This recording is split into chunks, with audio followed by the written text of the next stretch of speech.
لاہور کے ایک پرانے محلے میں ایک عزت دار خاندان رہتا تھا، کاظمی خاندان۔ گھر کے بزرگ تھے رشید احمد کاظمی، ایک ریٹائرڈ اسکول ماسٹر جنہیں پورے علاقے میں ان کی ایمانداری اور سخت مزاجی کی وجہ سے جانا جاتا تھا۔ ان کی بیوی حاجنہ بیگم گھر کی اصل ملکہ تھی، مضبوط ارادے والی، تیز زبان رکھنے والی اور روایات پر فخر کرنے والی۔ کاظمی خاندان کا گھر پرانا مگر وقار سے بھرپور تھا۔ کشادہ آنگن، اونچی دیواریں، لکڑی کے پرانے دروازے اور بیچ میں لگا بیری کا درخت، سب گھر کو ایک خاص پہچان دیتے تھے۔ ہر صبح فجر کی اذان کی آواز اور ناشتے کی خوشبو پورے گھر میں گھل جاتی تھی۔ رشید صاحب کا اکلوتا بیٹا حمزہ ان کی آنکھوں کا تارا تھا۔ حاجنہ بیگم نے ہمیشہ خواب دیکھا تھا کہ ان کے گھر میں ایک ایسی بہو آئے جو گھر کی عزت بڑھائے اور ان کے اصولوں کو نبھائے۔ پھر وقت آیا اور حمزہ کی شادی ہوئی ایک خوش اخلاق اور نیک لڑکی عالیہ سے۔ عالیہ کی بڑی بڑی آنکھیں، نرم مسکراہٹ اور سلیقہ سب کو بھا گیا۔ وہ جدید تعلیم یافتہ تھی مگر اندر سے بہت مشرقی اور مذہبی تھی۔ حمزہ اس سے بے حد محبت کرتا تھا اور اس کے لیے عالیہ بہترین جیون ساتھی تھی، مگر حاجنہ بیگم کے لیے عالیہ ایک چیلنج تھی۔ شادی کے اگلے ہی دن صبح کو عالیہ ذرا دیر سے اٹھی۔ سورج نکل آیا تھا اور حاجنہ بیگم، جو فجر کے بعد کام شروع کرنے کی عادی تھیں، فوراً برا مان گئیں اور انہوں نے اونچی آواز میں کہا، ہمارے گھر کی بہو فجر سے پہلے اٹھ کر نماز پڑھتی ہے اور گھر کے کاموں کی تیاری کرتی ہے۔ عالیہ شرمندہ ہو گئی مگر خاموشی سے سر جھکا لیا۔ ناشتے میں عالیہ نے پراٹھے کم تیل میں بنائے تاکہ صحت کے لیے بہتر ہوں۔ حاجنہ بیگم بھڑک گئیں، ہمارے گھر کے مرد بھوکے نہیں رہتے، پراٹھے تو تیل سے تر ہونے چاہیے۔ یوں روزانہ چھوٹی چھوٹی باتوں پر جھگڑا ہونے لگا۔ عالیہ کپڑے کیسے پہنتی ہے، کھانے میں نمک کتنا ڈالتی ہے، محلے کی عورتوں سے کیسے بات کرتی ہے، رشتہ داروں سے کیسے بات کرتی ہے۔ حاجنہ بیگم کو ہر کام میں خامی نظر آتی تھی اور عالیہ دل برداشتہ ہو کر بھی ادب سے چپ رہتی تھی۔ حمزہ اکثر بیچ میں پھنستا رہتا تھا۔ وہ رات کو عالیہ کو تسلی دیتا کہ اماں ایک دن تمہیں سمجھ جائیں گی، ذرا صبر کرو، مگر عالیہ سوچتی کیا وہ کبھی اس گھر میں اپنی جگہ بنا پائے گی۔ پہلا بڑا ٹکراؤ رمضان کے دوران ہوا۔ حاجنہ بیگم روایتی طریقے سے افطاری بنانا چاہتی تھی، جبکہ عالیہ نے مشورہ دیا کہ محلے کے غریب بچوں کو بھی افطاری بھجوائی جائے۔ یہ سنتے ہی حاجنہ بیگم برس پڑی، تم مجھے دین کا درس دو گی؟ میں برسوں سے رمضان کی افطاری کرتی آئی ہوں، بہو مجھے طریقہ نہیں سکھائے گی۔ عالیہ کا دل بھر آیا مگر اس نے خاموشی سے مان لیا۔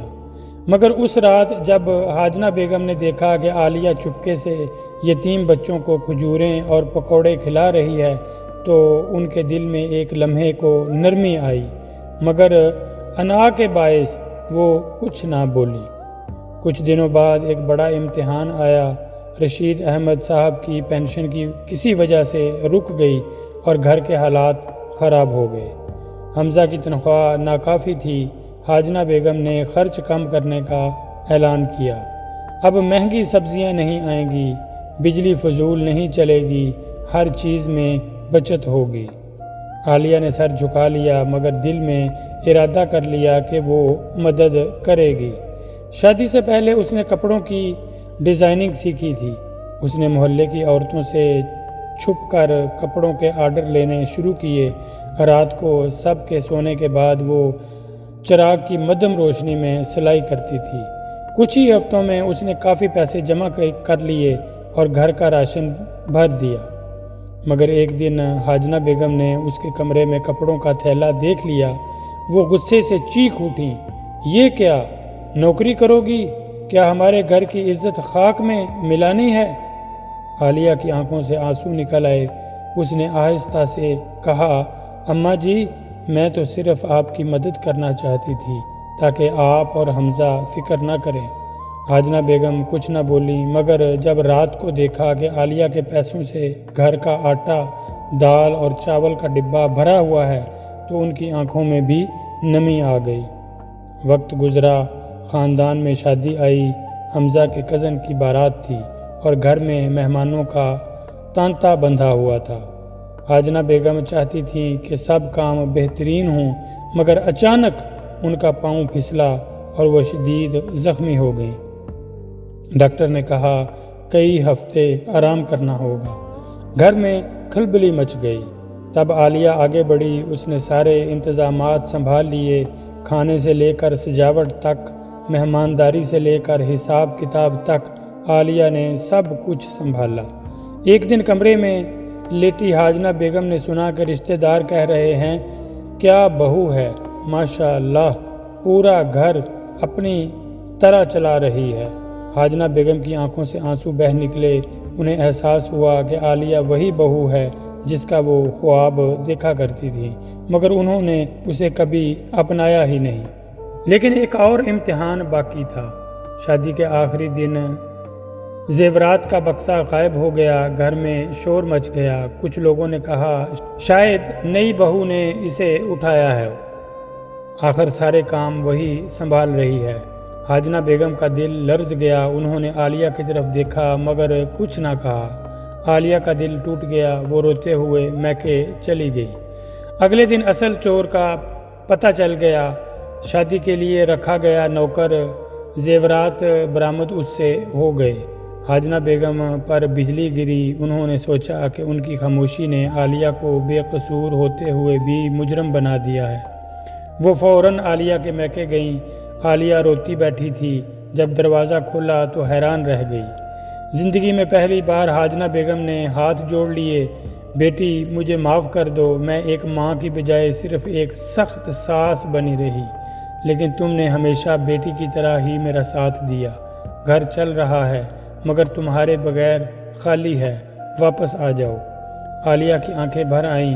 اس نے حاجنہ بیگم کے قدموں کو چھوا اور کہا، اماں جی، مجھے کبھی جانا نہیں تھا، مجھے صرف آپ کا پیار چاہیے تھا۔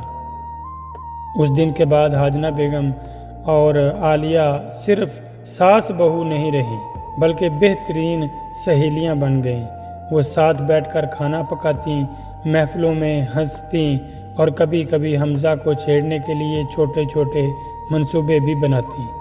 سالوں بعد جب عالیہ کے بچے ہوئے تو حاجنہ بیگم صرف دادی نہ رہیں بلکہ عالیہ کی دوست بھی بن گئیں۔ دونوں آنگن میں بیٹھ کر چائے پیتیں، ہنستیں، کھلکھلاتیں اور بچوں کو کہانیاں سناتیں، اور جب کوئی حاجنہ بیگم سے خوشحال گھرانے کا راز پوچھتا تو وہ مسکرا کر کہتی، جس دن میں نے صرف ساس ہونا چھوڑ کر ماں بننا شروع کیا، اس دن میرا گھر اصل میں گھر بنا۔ کسی بھی گھر کی اصل خوشبو محبت اور سمجھوتے سے آتی ہے۔ جب ساس اور بہو ایک دوسرے کو دوست بنا لیتی ہیں تو گھر جنت بن جاتا ہے۔ تو دوستو، آج کی یہ کہانی آپ کو کیسی لگی؟ کمنٹس میں ضرور بتائیے گا۔ السلام علیکم ورحمۃ اللہ وبرکاتہ۔